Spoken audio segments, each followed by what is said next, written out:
Ikrombek aka, hozir biz qayerga keldik o'zi? Abdurahmon aka, Sirdaryo viloyati Guliston shahrining Qoq markazida turibmiz. Zo'r aka. Elite Building kompaniyamizning Centrum Guliston loyihasi. Bejizga bu Centrum Guliston emas, sababi mana o'ng tomonimizda O'zbekiston ko'chasi, chap tomonimizda Islom Karimov ko'chasi, narigi tomonda Guliston ko'chasi. Bu Gulistonning Qoq markazi bo'lib Sentrda joylashgan, nomiga yarasha joyda. shunday. Aka, men Samarqandning qurilishlaringizni bilamiz. O'ziga yarasha Elite Building qurilish kompaniyasi obro'ga ega. Samarqanddan ham tashqari boshqa joylarda ham loyihalaringiz bor ekan, to'g'ri? Shunday. Abdurahmon aka, bejizga o'z aytmadingiz. Kompaniyamizda qadriyatimiz borki, biz songa emas, sifatga ishlaymiz. Bu nimadan dalolat beradiki, bundan oldingi loyihamizni kam 60% ish jarayonlarini amalga oshirilgandan keyin yangi loyihalarni boshlaymiz. Sababi bizdan uy olgan mijozlarimiz bizga ishonch bildirib, bizdan uy olishadi. Shu ishonchlarni oqlash bizning birinchi maqsadimiz. Aka, o'zi bu loyiha qachon boshlangan? Centrum Guliston loyihamiz 1 yil oldin boshlandi. 1 yil oldin bu yerda 2 qavatli binolar bor edi. Gulistonliklar buni juda yaxshi bilishadi. Hozirda 7-qavatda keldi. Zo'r aka, qurilish jarayonlari juda ham jadallik bilan ketayotgan ekan, ko'rib havasim keldi. Bu loyihada o'zi nechta xonadon tushadi? Jami 1000 ta xonadon tushadi. Birinchi bosqichimizda 450 ta, ikkinchi bosqichda 550 ta xonadon bo'ladi. Deyarli qolmagan. Qolmadi deyarli. 450 ta xonadondan. Deyarli. Zo'r aka.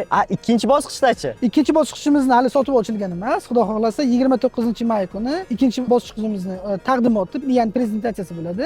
30-maydan boshlab sotuvlar boshlanadi. Ya'ni tushunishim bo'yicha 29-may kuni shu birinchi bosqichimizdan uy olishga ulgurmaganlar yoki-da Guliston shahrining shu markazidan uy olaman deb niyat qilib yurganlar bemalol xarid qilishlari mumkin bo'ladi. Onlayn taqdimotda qatnashib. Xuddi shunday. Onlayn taqdimotda qatnashib, maxsus aksiyada xonadon xarid qilish uchun nima qilishlik kerak? Abdurahmon aka, mana profilimga obuna bo'lib, profilimdagi link orqali Telegram kanalga a'zo bo'lishsa, 29-may kuni bo'ladigan taqdimotimizda loyihamiz haqida to'liq tushuncha beramizda 30-maydan boshlab kelib xonadon xarid qilishlari mumkin bo'ladi. Demak, 29-may kuni hamma maxsus takliflar, qo'shimcha chegirmalar asosida xonadon xarid qilish imkoniyati beriladi. Taqdimotda ko'rishguncha.